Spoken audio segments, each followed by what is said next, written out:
The observation deck's transparency bothered some species more than others. Jakob had watched Telvari merchants conduct entire negotiations with their backs to the viewport, uncomfortable with the reminder that only a few centimeters of reinforced material separated them from hard vacuum. Humans, typically, pressed their faces against it like children at an aquarium.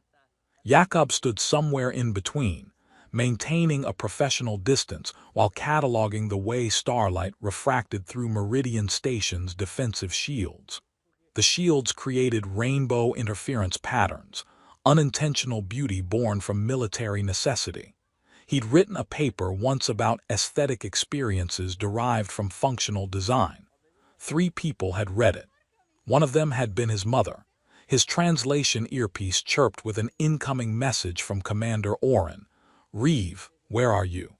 Observation deck, reviewing linguistic patterns in the latest Centauri trade proposals. "You're staring at space again, aren't you?" Space is very linguistically interesting. Lots of void, very expressive void. A sound came through that might have been Telvari laughter or indigestion. The cultural exhibition opens in an hour. You're required to attend. Something about a Velisari artist and emotional encoding, right up your excessive interest alley. Jakob checked his schedule display. The Resonance Gallery was hosting a new installation. He'd seen the notices, but assumed it was another diplomatic obligation he could politely avoid. Required. The Velisari delegation specifically requested a human linguistics officer's perspective. You're the only one who won't spend the entire time complaining about the lighting being too dim.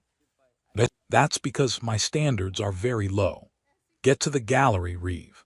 That's an order from someone who thinks your job is mostly theoretical but occasionally useful. The connection cut. Jakob sighed, taking one last look at the shield's rainbow patterns before heading toward the gallery. The station's corridors shifted architectural styles as he moved between sections, human standard geometry giving way to Telvari curves, then to Centauri crystalline matrices that hurt to look at directly. He passed Mikkel heading in the opposite direction, carrying a stack of data tablets that looked precarious. "Jakob, heard you got voluntold to attend the art show. Apparently my appreciation for beauty is professionally relevant." "Your appreciation for beauty is professionally excessive. Normal people look at art and think, nice colors. You look at art and write 3,000-word analyses about cultural expression of temporal anxiety." "That was one time." "It was every time." Mikkel grinned.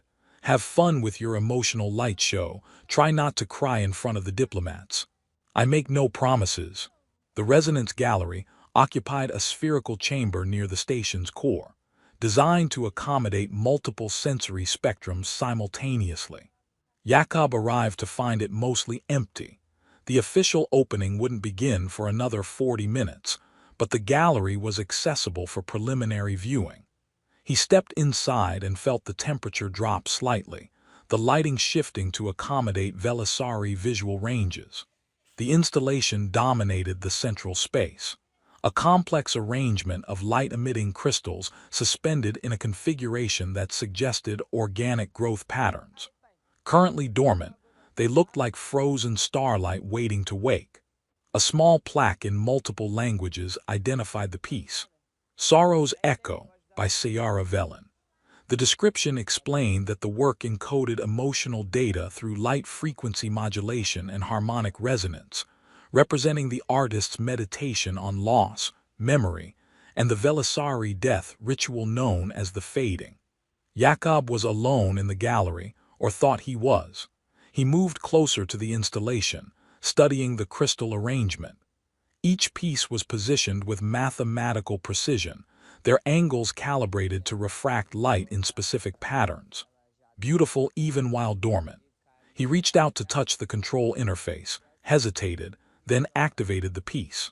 The gallery came alive.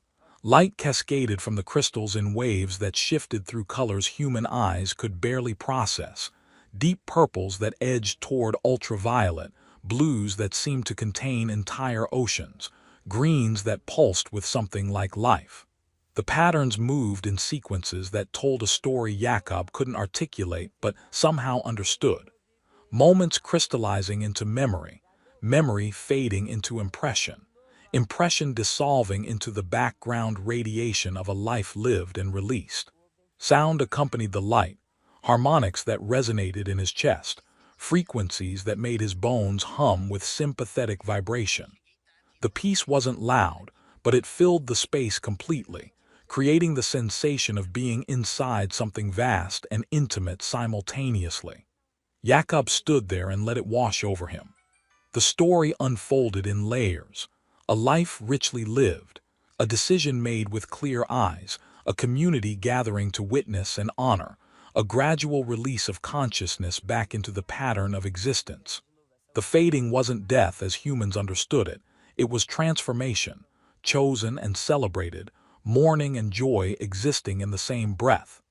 Tears streamed down Jakob's face without his conscious awareness. The installation cycled through its full sequence, approximately 40 minutes of cascading light and resonant harmonics, each moment building on the last, the emotional weight accumulating until Jakob felt like he was carrying something precious and fragile. When it finally concluded, the crystals fading back to dormancy, Jakob stood in the dim gallery with tears on his face and his chest aching with emotions he couldn't name. He'd experienced art before, had stood in Earth's great museums, had watched performances that moved audiences to their feet. But this was different. This felt like someone had taken interior experience and made it visible, had found a way to share grief and acceptance and profound love across the impossible distances between minds. "So beautiful," he whispered, barely audible even in the gallery's silence. What Jakob couldn't know, was that Ciara Velen stood in the shadows near the gallery entrance, having arrived early to make minor calibration adjustments to the installation's harmonic resonators. She'd noticed the human enter but remained concealed, partly from habit, partly from cultural preference. The Velisari evolved as prey species, remaining unseen came naturally. She'd watched him activate the installation, watched him experience it with an intensity that surprised her, watched the tears stream down his face as her encoded emotions washed over him, and then heard him whisper those words, "So beautiful," with such unguarded sincerity that her bioluminescent patterns flared bright in the darkness. Jakob wiped his eyes with the back of his hand, took one last look at the dormant crystals, and quietly left the gallery. He needed to compose himself before the official opening, before the diplomats and cultural observers arrived to offer their strategic compliments and professionally appropriate responses. Ciara remained in the shadows long after he'd gone. Her patterns cycled through colors that indicated profound confusion and unexpected recognition. She'd created Sorrow's Echo as a memorial to her bond parent, encoding the complex emotions surrounding the fading with as much precision as her artistic skill allowed. And a human, a being whose species wasn't supposed to be able to perceive Velisari emotional encoding, had stood in her gallery and wept, had understood, somehow, the story she'd woven into light and sound, had whispered praise without knowing she could hear, without any strategic purpose or diplomatic calculation. By Velisari tradition, such unguarded praise formed the first thread of a truth bond. And Ciara, standing alone in the dim gallery surrounded by her art and the memory of a human's honest tears, realized that something had begun that she didn't fully understand but couldn't ignore. The universe, it seemed, had arranged for Jakob Reeve to fall into her life at exactly the right moment. Now she needed to discover why. Jakob's duties the following day involved mediating a dispute between Trojan merchants whose aggressive posturing the human delegation had misinterpreted as genuine hostility. He spent 3 hours explaining that thorax puffing and mandible clicking were actually polite negotiating tactics, not preludes to violence, and that the Trojans were deeply offended that their careful courtesies were being mistaken for threats. "Your species is exhausting," Commander Oren said afterward, reviewing Jakob's incident report. You interpret everything as aggression. We evolved on a planet with actual predators. Makes us jumpy. The Trojans evolved on a planet with actual predators too. They just developed better communication protocols. Jakob accepted the critique and returned to his quarters, intending to spend the evening reviewing Centauri gestural language patterns. Instead, he found himself thinking about the installation in the resonance gallery, about the way light and sound had combined to create something that felt like direct emotional transmission. His personal terminal chimed with a message notification. The sender was listed as Sayara Velen. Jakob stared at the name for a long moment before opening it. The message was formal, written in flawless standard. Jakob Reeve, I wish to discuss your response to Sorrow's Echo. Would you be willing to meet this evening in the Resonance Gallery? Your perspective would be valuable to my ongoing research into cross-species artistic interpretation. Jakob read it 3 times, trying to parse subtext from formal language. He checked the station directory and confirmed that Sayara Velen was indeed the installation's creator. The Velisari woman who'd been appearing in his peripheral vision for the past few days, always observing from a distance. He sent a simple reply, I would be honored. What time? Her response came within seconds.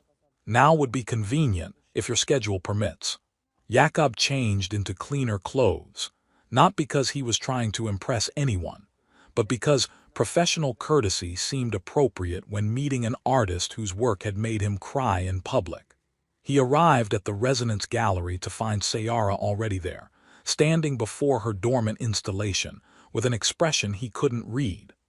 Up close, she was striking in ways that had nothing to do with conventional human beauty standards. Tall and slender, her skin displayed subtle bioluminescent patterns in blues and silvers that shifted as she registered his presence. Her eyes were large and adapted for low light, her pupils expanding to track his approach. And her ears, long and pointed in the way that reminded Jakob of Earth's fantasy literature, rotated independently to focus on him with laser precision. Jakob Reeve, she said, her voice carrying harmonics that made his translator work overtime to render accurate inflection. Thank you for coming. Of course, your work is. He struggled for adequate words. Extraordinary doesn't cover it. You experienced the installation yesterday, during preliminary hours. It wasn't a question. Heat rose to Jakob's face. I did. I'm sorry if that was inappropriate. The gallery was open and I didn't realize. You wept, Sayara interrupted, her bioluminescence shifting to curious greens. Why? The directness caught him off guard. He'd expected diplomatic small talk, gradual approach to the actual topic.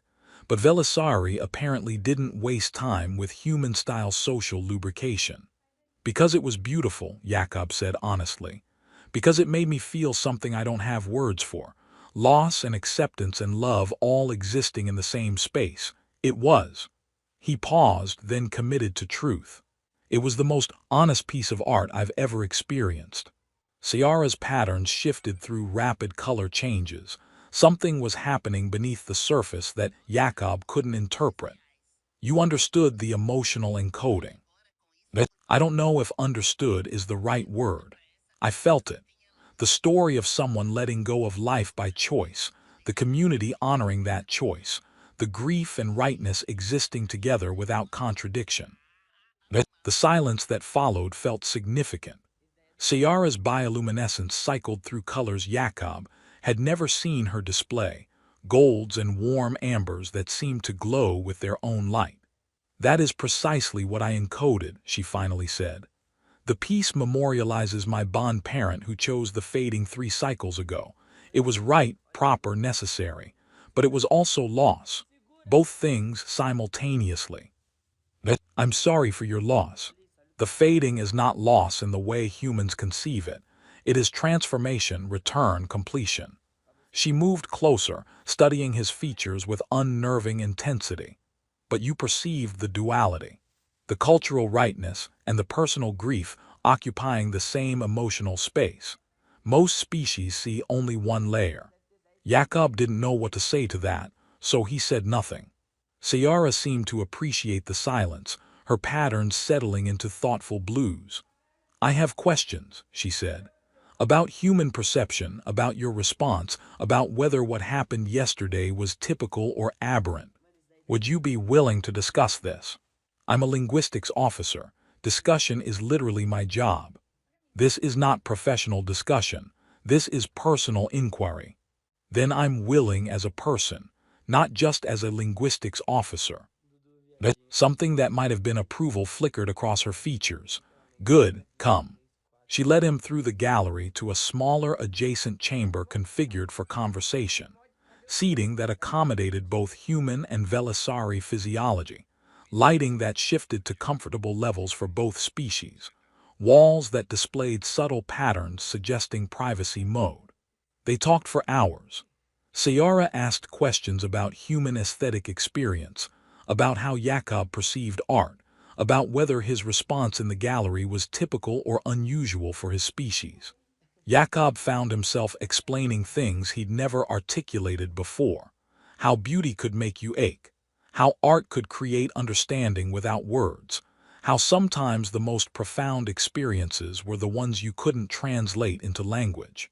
"Humans are very strange," Sayara observed after Jakob finished explaining abstract expressionism. "You find meaning in randomness, pattern in chaos. For Velisari, art is precise communication. Every light frequency, every harmonic carries specific emotional data. The idea of creating beauty without encoded information is almost incomprehensible. But you do it anyway," Jakob pointed out. "Your installation isn't just data transmission. It's also aesthetically beautiful independent of the encoded content." "That is not how I think of it." Her ears rotated thoughtfully. "For us, beauty and meaning are inseparable. Art without emotional encoding would be like language without semantic content, technically possible but purposeless. Maybe that's why your work affected me so strongly. It had both the aesthetic beauty humans respond to and the emotional honesty we're usually terrible at expressing." Sayara's bioluminescence shifted to colors Jakob was starting to recognize as pleasure or satisfaction. "You're perceptive. Most humans who view Velisari art see only pretty lights and interesting sounds. They miss the encoded layers entirely. I'm professionally trained to notice communication patterns. Maybe that helps." "Perhaps. Or perhaps you're simply capable of perceiving truth when it's presented honestly." The conversation continued, ranging across topics from artistic philosophy to evolutionary biology to the fundamental differences in how their species processed sensory information. Jakob learned that Velisari experienced the world through layers of perception humans couldn't access, seeing bioluminescent patterns that conveyed emotional states, hearing harmonic frequencies that carried complex meaning, reading environmental subtleties that human senses simply missed. "It must be limiting," Sayara said at one point, "experiencing reality through such narrow sensory ranges. We don't know what we're missing, mostly. Though sometimes I wonder what the universe looks like to species with better sensors." "Not better, different. Humans perceive patterns we miss. Your ability to find meaning in ambiguity, to create connection from randomness, that's remarkable in its own way." As the evening grew late, their conversation turned more personal. Sayara explained the Velisari concept of truth bonds, connections formed through genuine perception rather than social obligation. Jakob talked about human friendship, about how his species built relationships through shared experience and gradual trust. "It's different for us," Sayara said. "Trust is assumed to be strategic. Everyone performs their interactions, calculating responses for maximum social benefit. Genuine perception, seeing and acknowledging truth without strategic purpose, is exceedingly rare." "That sounds exhausting." "It's necessary for survival. My species evolved as prey. Reading true intention versus deceptive signaling was the difference between life and death." Her patterns shifted to vulnerable blues. "Which is why your whisper yesterday mattered so profoundly." Jakob waited for elaboration. Sayara's ears angled toward him with focused attention. You spoke to my art believing you were alone. Your words carried no strategic purpose, no social calculation. You simply perceived beauty and acknowledged it honestly. She paused, seeming to choose words carefully. By Velisari tradition, that forms the first thread of a truth bond. I don't understand what that means. It means I am obligated to test whether your perception was genuine or merely momentary sentiment, to determine if humans are capable of sustaining honest perception, or if what you expressed was just random emotional noise. Jakob processed this. You've been following me, observing, asking questions about me. Yes. To evaluate if I'm authentically capable of recognizing beauty, or if I'm just a human who happened to have feelings in the right place at the right time. Precisely. Her bioluminescence showed something that might have been amusement. Your species confuses me, Jakob Reeve. You seem to perceive beauty without needing to possess or control it. You form emotional attachments to abstract concepts. You mourn losses that aren't personally yours. Her ears rotated forward. I need to understand if this is real capacity or cultural performance. And if it's real, then we will have proven something important about cross-species perception, about how different minds can recognize the same truth despite fundamentally different ways of processing reality. Jakob met her large, light-adapted eyes. I can't prove what I felt was genuine. I can only tell you it was. When I saw your installation, I felt like someone had taken interior experience and made it visible. That's extraordinary. That deserves honest recognition. Ciara's patterns exploded into warm golds. That, she said quietly, is exactly what I needed to hear. Not because it flatters me, but because it's true. You see what I created without needing me to explain it. That's. She paused, searching for words in his language. That's what the truth bond is meant to identify. They sat in comfortable silence for a moment, the gallery's walls displaying gentle patterns that suggested late evening. Jakob felt something shifting between them, not romance exactly, but recognition, the sense of being seen clearly by someone who understood what they were looking at. Can I ask you something? Jakob ventured. Of course. Why does this matter so much to you? Testing whether I'm capable of genuine perception. Sayara's bioluminescence shifted through complex patterns. Because, in a universe filled with diplomatic pleasantries and strategic relationships, you spoke truth to beauty without any expectation of being heard. That's so rare, Jakob. So precious. I need to know if it's sustainable, or if it was just one moment of human randomness in an otherwise performative existence. And if I fail your tests, then I'll know that genuine cross-species perception is impossible, that cultural barriers are too fundamental to bridge, and that the truth bond tradition should remain within our own species. Her patterns showed sadness. But I hope that's not the case. Jakob stood, offering his hand in a human gesture of partnership. Then let's find out together. I can't promise I'll always understand Velisari art perfectly, but I can promise I'll always tell you honestly what I perceive. Ciara looked at his outstretched hand for a long moment, then reached out and took it. Her skin was cooler than human temperature, her grip surprisingly strong, and the bioluminescent patterns on her palm pulsed in rhythms that seemed to synchronize with his heartbeat. By Velisari tradition, she said, accepting a partnership offer spoken honestly forms the second thread of the truth bond. We're connected now, Jakob Reeve. They parted with an agreement to meet again, to continue their conversations about art and perception, and the ways different species understood beauty. As Jakob walked back to his quarters through Meridian Station's late-night corridors, he realized he felt more connected to another being than he had in years. And all because he'd whispered honest words to beauty he thought no one else could hear. 3 weeks passed in a rhythm Jakob hadn't experienced before, work during the day, conversations with Sayara during the evening, and a growing sense that he'd stumbled into something important without fully understanding its implications. They met in various locations across the station, sometimes in the resonance gallery, where Sayara would explain the technical details of emotional encoding, while Jakob tried to wrap his human brain around quantum harmonic theory. Sometimes in the botanical gardens, where different atmospheric zones created microclimates that allowed species-specific plants to grow in impossible proximity. Earth orchids blooming beside Velisari luminescent fungi, Centauri crystalline flowers refracting light into rainbow patterns. Your species has interesting priorities, Sayara observed during one garden visit.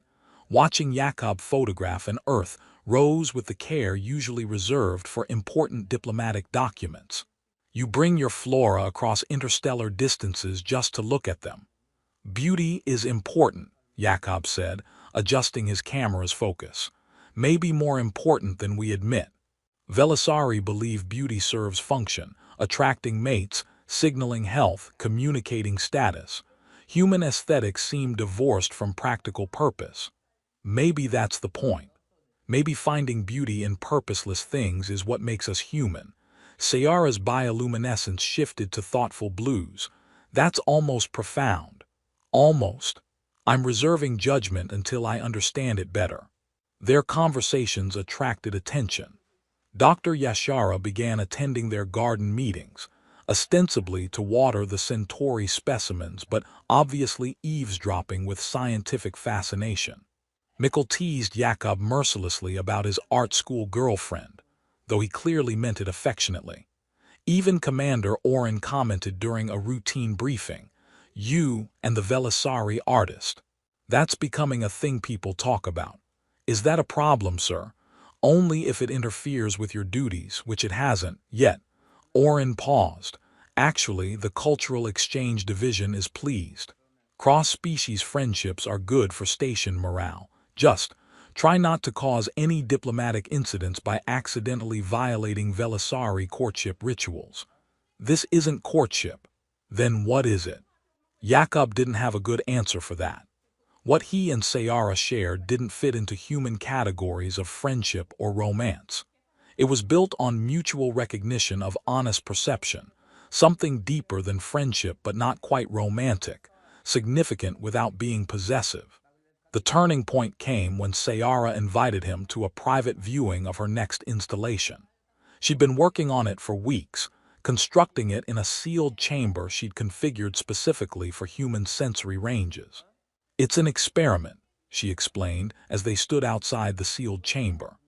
"I tried to create art without encoded emotional data, pure aesthetic patterns designed to trigger human psychological responses without carrying Velisari meaning. Can you do that? Create art without encoding your own emotions? I don't know, that's what we're testing." Her bioluminescence showed nervous patterns, purples and uncertain greens. "I'm anxious about this. What if I've fundamentally misunderstood human perception? What if what I've created is meaningless noise?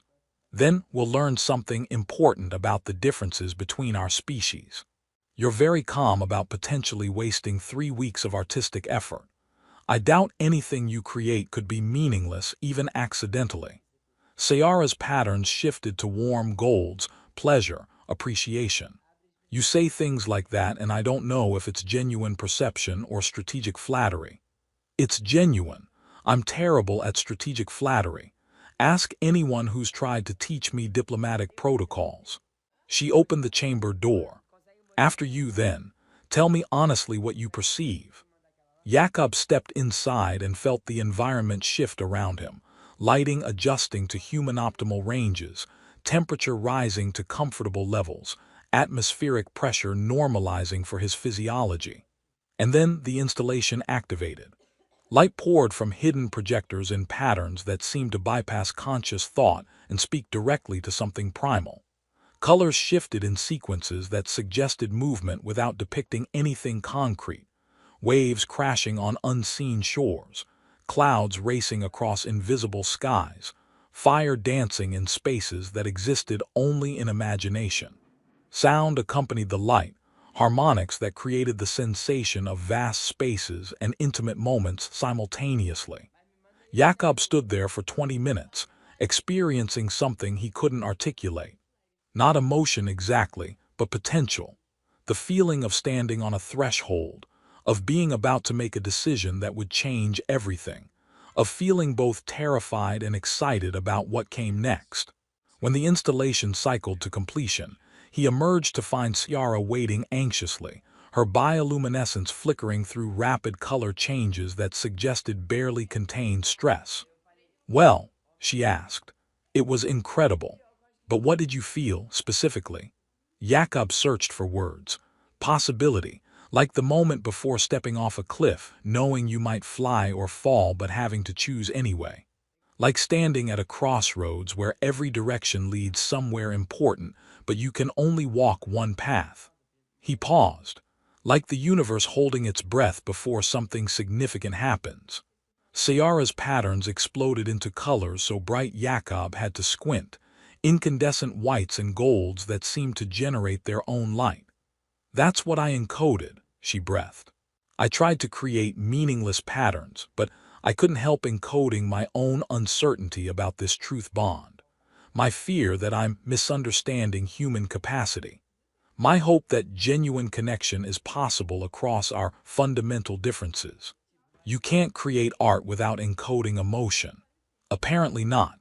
For my people, artistic expression and interior experience are inseparable. I can try to create empty beauty, but my feelings bleed through whether I intend them to or not." Jakob understood something then. That's why honest perception matters so much to you, because everything you create reveals your interior experience, whether you want it to or not. You're vulnerable every time you make art. Yes. Her voice was quiet, and you saw that vulnerability and responded with genuine appreciation instead of strategic courtesy. That's. She paused, searching for words. That's why the truth bond formed. Their conversation shifted to something more personal then. Ciara admitted that pursuing the truth bond with a human was controversial among her people, that younger Velisari considered the tradition archaic superstition rather than meaningful connection. She was risking social standing by continuing this relationship, particularly because Jakob wasn't even Velisari. The tradition was never intended to cross species barriers. "Then why continue?" Jakob asked. "Because your whisper was real. Because in a universe filled with performance and strategy, you spoke truth without expectation. That's precious enough to risk social standing." Her ears rotated toward him with focused attention. "But I need to know, can you sustain that honesty? Or was it a beautiful accident that you can't replicate?" Jakob chose his next words carefully, aware that they mattered more than usual. "When I whispered in that gallery, I meant it. Every word. When I've told you your work is beautiful, I've meant that too. I don't say things like that casually. Beauty is too important to cheapen with false praise. How can I trust that's true and not just more performance?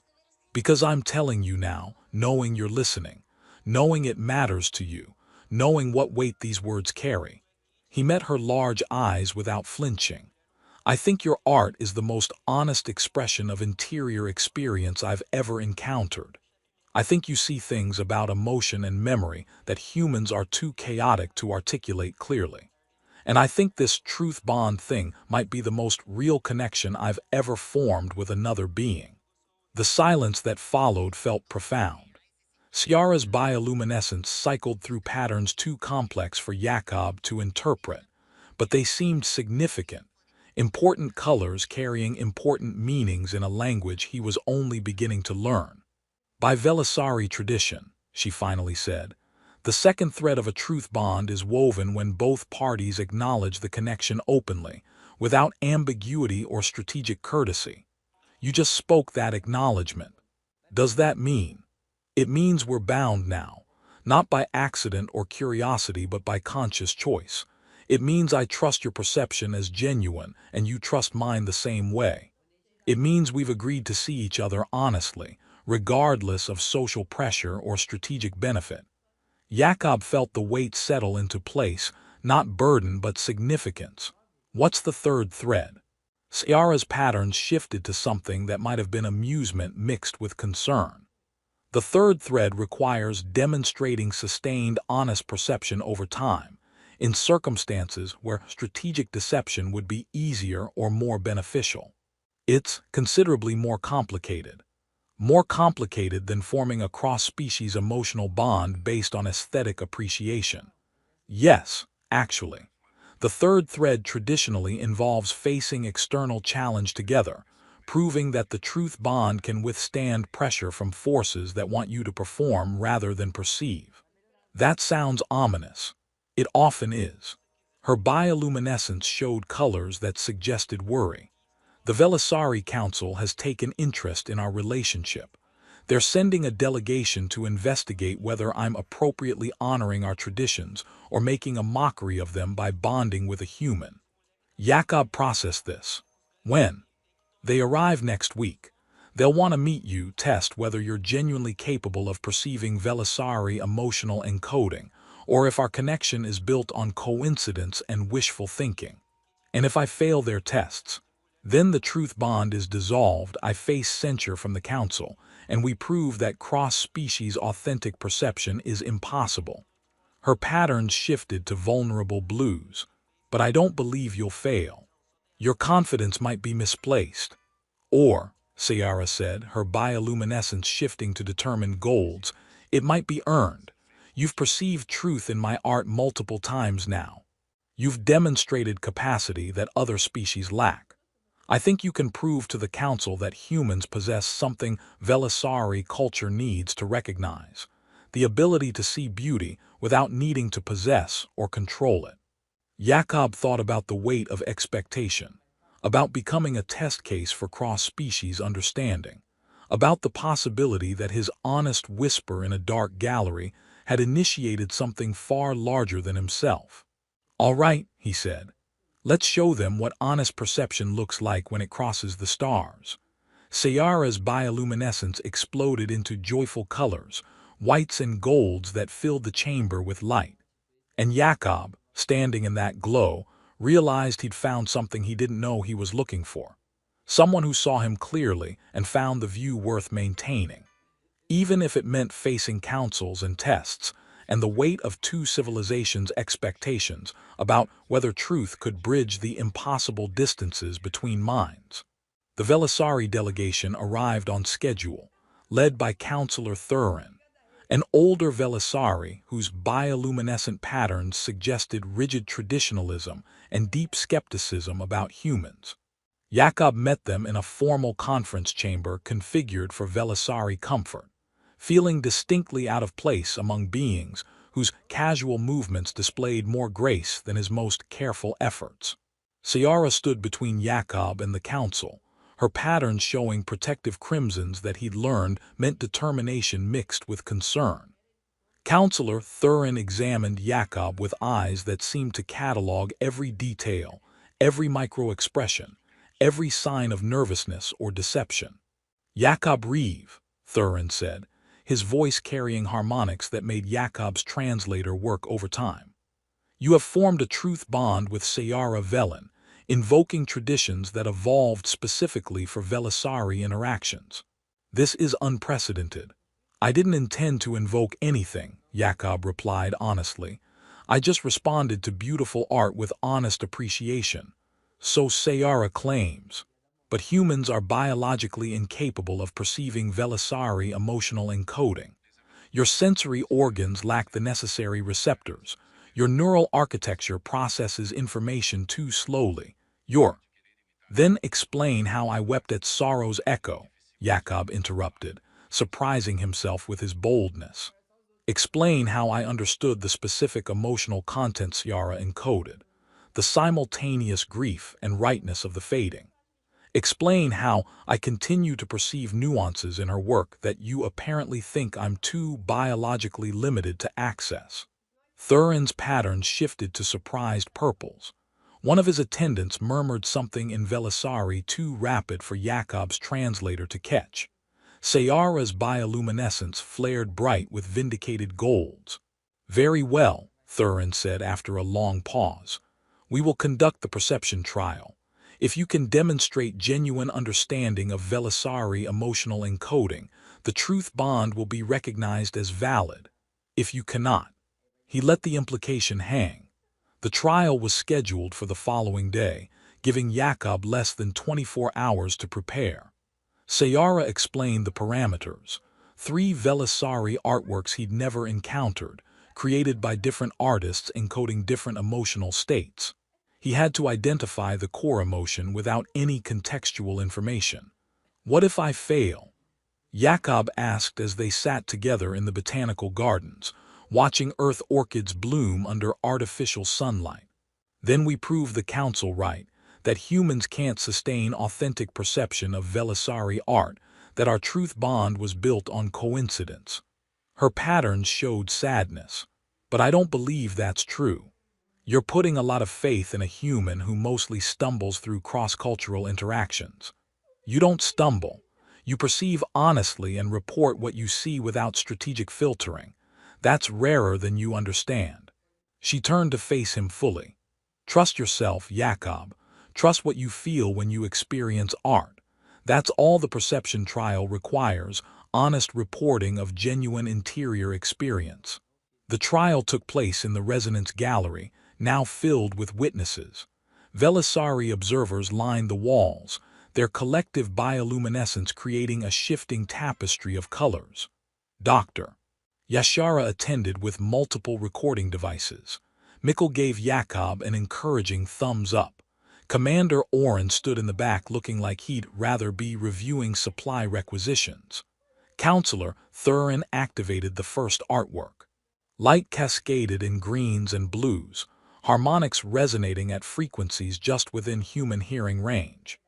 Jakob watched for 15 minutes, letting it wash over him, trying to perceive beneath the obvious beauty to whatever emotional truth lay encoded in the patterns. When it concluded, Thurin asked, "What did you perceive?" Jakob took a breath. Anticipation, but patient anticipation, the kind where waiting is part of the process, not a frustrating delay. Like watching seeds you planted finally beginning to sprout. There's contentment in the waiting itself, not just excitement for the outcome. One of Thurin's attendants checked a data display, their patterns shifting to shocked oranges. "That is correct. The piece is before the blooming, encoding patient anticipation during the gestation period. The emotional layers match Jakob's description precisely." Murmurs rippled through the Belisari observers. Thurin's patterns shifted to something more complex, surprise mixed with grudging respect. The second piece was harsher, reds and yellows in sharp angles, discordant harmonics that set Jakob's teeth on edge. This one fought him, the emotional content buried under what felt like deliberate obfuscation or maybe self-protection. "Anger directed inward," Jakob said when it ended. "Self-recrimination. The kind of fury you feel when you've made a mistake you can't undo, when you know better but did it anyway. But there's forgiveness underneath, trying to emerge. Like the artist is working toward letting go but hasn't quite managed it yet." The attendant checked the data again, their bioluminescence flaring bright. "The piece is Regrets Dissolution, created during the artist's recovery from a significant judgment error." Every emotional layer Jakob described is accurately encoded in the work. The gallery went absolutely silent. Jakob could feel the weight of dozens of eyes on him, could see Sayara's bioluminescence glowing with barely contained joy, could sense that something significant was shifting in the room's collective perception. Counselor Thurin's patterns had shifted from skeptical purple to something approaching awe. The final piece. The third artwork was the most subtle, gentle light in pastels, harmonics so quiet Jakob had to strain to hear them. He watched for 20 minutes, feeling his eyes grow heavy, his mind drifting into meditative states. The emotion here wasn't dramatic. It was sustained, quiet, almost invisible beneath the surface. When it ended, Jakob struggled to find words adequate to the experience. It's belonging, but not belonging to a place, belonging to a state of mutual understanding. The feeling of being with someone who knows you well enough that words aren't necessary. Intimacy without passion, connection without intensity.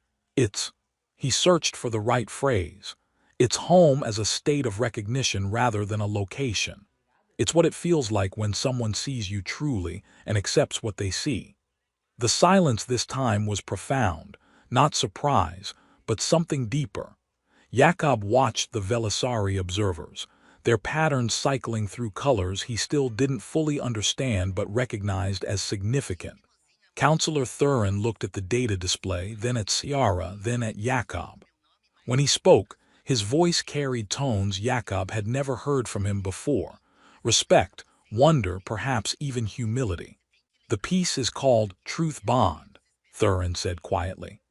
"Created 2 centuries ago by one of our most revered artists, encoding the precise emotional experience of forming a truth bond with another being.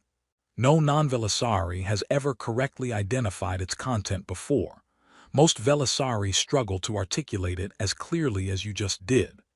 Sayara's bioluminescence exploded into radiant whites and golds, joy so intense it filled the gallery with light. She moved to stand beside Jakob, her patterns harmonizing with his presence in ways that made the Velisari witnesses murmur among themselves with what sounded like approval. Counselor Thurin inclined his head, a gesture of profound respect. "The truth bond is validated. Jakob Reeve possesses genuine perceptual capability that transcends species barriers." He paused, his patterns shifting to thoughtful blues. "Perhaps we have been too narrow in our understanding of who can perceive truth. Perhaps authentic perception is not limited by biology, but by willingness to see honestly." The witnesses began departing, their bioluminescence creating patterns of approval and surprise. Dr. Yashara approached with eyes gleaming with scientific excitement. "I'm writing a paper about this. Possibly 3 papers. This is unprecedented data about cross-species emotional resonance." Mikkel clapped Jakob on the shoulder. "You did it, you magnificent weirdo. You proved humans can cry at alien art for legitimate reasons." Even Commander Oren offered grudging approval. "Good work, Reeve. Try not to let this go to your head. You still have environmental reports due next week." After everyone else had left, Jakob and Sayara stood alone in the resonance gallery where everything had begun. Her bioluminescence had settled into warm, intimate golds, colors Jakob had learned meant profound contentment. "You did it," she said. "You proved that humans can sustain authentic perception across fundamental differences. I just told the truth about what I felt. That's what makes it remarkable." She moved closer, her patterns casting colored shadows across his features. "Most beings perform perception. They see what they think they should see, feel what culture tells them is appropriate. You simply perceive and report honestly without filtering through strategic calculation. Is that really so unusual?" "In my experience, yes. Most communication is strategic, even among friends and family. Pure honesty is extraordinarily rare." Jakob thought about that, about how much energy most beings spent managing perceptions and controlling narratives. "Maybe that's why your art matters so much to me. It doesn't perform, it just is. It deserves honest recognition." "And now," Sayara said, "we have formed the 3rd thread. The truth bond is complete." "What does that mean practically?" "It means we are bound by mutual recognition of authentic perception. You see me truly, I see you truly. We cannot deceive each other, not because deception is forbidden, but because we've both proven capable of perceiving truth beneath surface presentation." Her patterns shifted to colors that seemed to glow from within. "It means you have become one of perhaps 6 beings in the universe I trust completely. Only 6. Truth is rare, Jakob. Even among Velisari, genuine perception is uncommon. Most relationships are built on strategic cooperation rather than authentic recognition." They stood together in comfortable silence, watching the empty gallery space where Jakob had first whispered appreciation to beauty he thought was unobserved. The irony wasn't lost on him. That moment of private honesty had become the foundation for the most public validation he'd ever experienced.